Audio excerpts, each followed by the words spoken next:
First కొంచెం పుదీనా tomato వేసేసుకుందాము.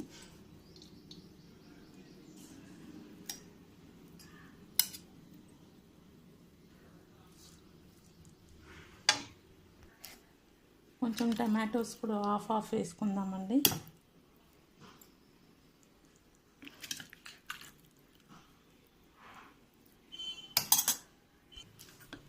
ఇప్పుడు ఈ పుదీనా అంతా ఈ టమాటోలోనే వేసేసుకుందాము. ఇందులోనే వేసేసుకుందామండి. అది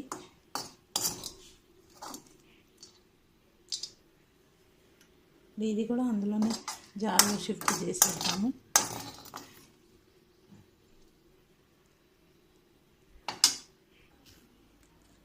ఇదంతా వేసేసుకుంటున్నామండి ఇందులోనే. అంటే మిక్స్ కావాలి కదా, అందుకని ఇది హాఫ్ అది హాఫ్ వేసాను. ఫస్ట్ బాగా మిక్సీ పట్టేద్దాము. రుచికి సరిపడా సాల్ట్ కూడా వేసేద్దాము.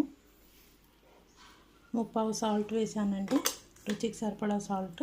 మిక్సీ పట్టేసుకుందాము. ఇప్పుడు మన చట్నీ ఎమ్మి పుదీనా చట్నీ రెడీ అండి.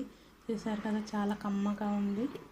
ఇప్పుడు మనం తాలింపు చేసుకుందాము. మళ్ళీ కొంచెం 1 స్పూన్ ఆయిల్ వేసుకుందాము.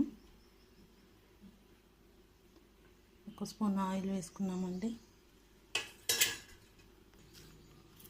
1/2 స్పూన్ ఆవాలండి. ఆవాలు, జీలకర్ర,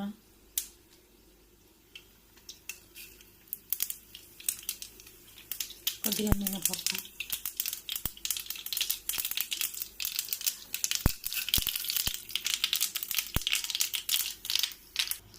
స్టవ్ ఆఫ్ చేసేద్దామండి.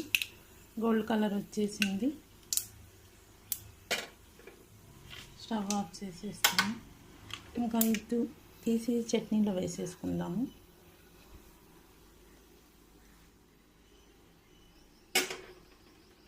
బౌల్లోకి మార్చుకుందామండి. మార్చుకున్నాక మనం ఈ తాలింపు వేసేసుకుందాము. బౌల్లో తీసేసాం కదండి, ఇప్పుడు ఇది వేసేసుకుందాము. తాలింపుది కలిపేసుకుందాము. మన ఎమ్మి పుదీనా చట్నీ రెడీ అండి. మీరు కూడా ఇలానే చేసి ఎలా ఉందో మీరు చెప్పండి తిని కామెంట్స్లో. Thank you.